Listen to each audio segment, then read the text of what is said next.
Okay, Vino Madunai no Heno Aleno Mase Adenu Koni Nadenu Mase Adenu Koneo. I was asked to record the message the Dvar Torah gave in the 9 o'clock minyan for BRS Sefarad Minyan. So it's about Rosh Hodesh Av and how we should be approaching the month of Av, especially for Rosh Hodesh. So it says in Hazon Avadia on page Kof Samach Daled, dealing with the laws of Av, it says Mishinichnas Av Me'atim B'Simcha. The concept of when Av comes in, we reduce our simcha. It says over here, Mishinichnas Av Me'atim B'Simcha. When Av approaches, when Av comes in, we have to reduce our simcha. And then the first thing the rabbi discusses is therefore, Yisrael sheyesh lo din mishpat im nochri, a Jew that has a court case or some type of a legal issue with a Gentile, yishtadel lidchot mishpato ad leachar tet be'av. He should do whatever he can to push the court case after Tisha B'Av and not go against a Gentile in a court on the 9 days, first 9 days of Av. Then he says, why? Mipnei roa hamazal Yisrael, because of the difficulties of this time and the difficulties of the mazal, of the luck of the Jewish people, or the sustenance or the shefa of the Jewish people, bimei puranut elu, in these times of punishment and difficulties for Klal Yisrael. So it's interesting that in last week's Parashat Mas'eh, we read all the Mas'eh, all the travels that the Jewish people did in the desert. And one of the things mentioned multiple times, another time also earlier, is that there's another thing that's known about Rosh Chodesh Av. And on Rosh Chodesh Av, Aharon died. Aharon died on the first day of Av. And what's the connection between what the rabbi just said here, Mishnichnas Av Me'atim B'Simcha, and specifically regarding the changing the court date and the death of Aaron? So we all understand from Aaron that his quality, his character trait was Ohev Shalom, Rodef Shalom, Karevan La Torah, that Aharon's character trait par excellence was he loved peace, he ran after peace, and he through that running after peace and loving peace, this is how he brought people closer to the Torah.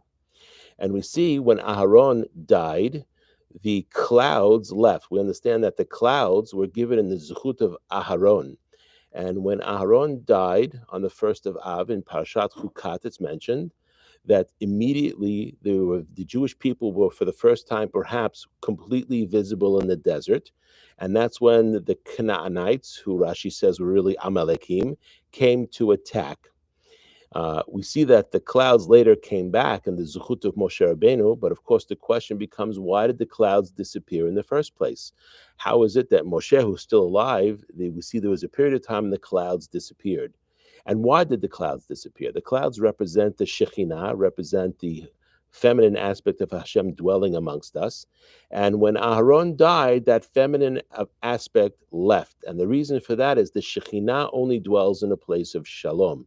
The Shekhinah does not dwell in a place of machloket. So since Aharon's entire character was to bring shalom and peace between people, therefore the Ananei Kavod, the clouds of glory, which represent the Shekhinah protecting Am Yisrael, were with Am Yisrael the entire time that Aharon was alive. Once Aharon died, then the clouds left. And I think this is a very clear siman. So if we have a machloket, a dispute with a Gentile, this is not a good time for us. So therefore, we have to make sure we push off the court case. But we also have to look at what's going on in the world right now, based on the assassination that Israel likely did. They denied it of Hania Shemra Shamirkav. Now they're being threatened by their unfriendly neighbor Iran and all the other proxies that are working with Iran. And of course, the Rishaim have thought that it's a good idea to attack at this time.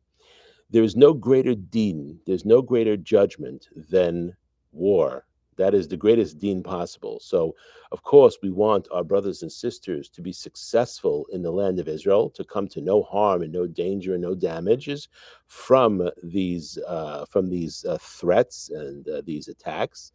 But what can we do? We have to make sure that we have shalom, because nothing chases the Shekhinah away from Am Yisrael, away from a person's home, away from a Bet Knesset, than not having shalom. And this is important because there are many different opinions. Even a person studies the Gemara, one's amazed by how many different opinions there are: two-way, three-way, four-way, five-way machloket in certain issues. But we have a concept of elu ve'elu divrei Elohim hayim, that even though there are rejected opinions in the Talmud that are not accepted as far as the halacha is concerned, all of them are the words of the living God, which means it's all a matter of perspective. And the way we have to view things is all these opinions are necessary, even though some of those opinions are rejected. Nevertheless, all of them are considered to the opinions of the living God. Baruch Hashem, the Jewish people are very colorful people. They've lived through many different trials and tribulations in all different lands. And Baruch Hashem, we've picked up wonderful, wonderful customs. And we should be proud of our individual customs. Ashkenazim, Sfaradim, we should all be proud of our customs. But we have to recognize that you would never allow a situation where customs cause there to be machloket or lack of shalom, whether it be in a home environment or especially in a synagogue environment. There's a concept in halacha of safek brachot lehakel, and Sfaradim are very, very makpid, stringent on this area. That's why we don't make a bracha on the second pair of tefillin, the tefillin shel Rosh, because there's an opinion that says that these are two separate mitzvot, even though, and there's opinions that say it's one mitzvah, it's really two mitzvot, but nevertheless, because of the opinion that says it's one mitzvah, we only make one bracha. Achenu ha'ashkenazim, they make a bracha on the first, the shel yad, and then they make a bracha on the shel Rosh, and they say Baruch Shem, because they're noted to the idea that this could be a bracha lavatala. But nevertheless, for the Ashkenazi, it's not a bracha lavatala, that's his custom.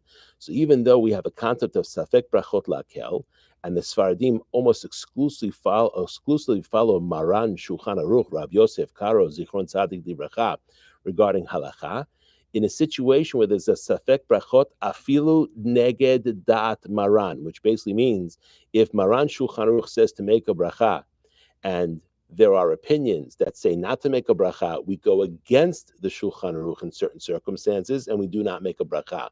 That's how important that concept is. But then there's another concept.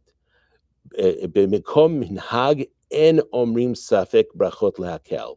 When there's a custom, we don't say safek brachot lehakel, which basically means that we understand the Ashkenazim, for example, have a custom that they make a bracha on Rosh Hodesh. That's not obviously Chanukah. They make a bracha on Hallel, even though it's a partial Hallel. They make a bracha likrot Hallel, and for them it's not a bracha lavatala, since that is their custom. A Sfaradi who is praying amongst Ashkenazim would not say Baruch Hu Baruch Shemor Amen, because we're not being yotze in that bracha, because according to our minhag, this is a bracha lavatala.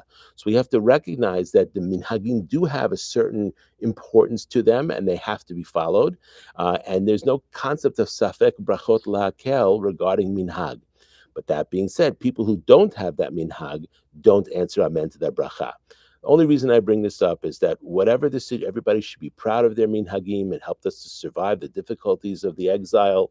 But we have to be careful never to let these minhagim to spoil the shalom in a Bet Knesset. And given the difficulties that are surrounding our people right now, especially in the land of Israel and even outside the land of Israel, and especially during these 3 weeks, was a time of difficulty and punishment and puranut for Am Yisrael, we need to maintain the shalom at all costs, and there should be no examples of anything going on where there's an appearance of machloket.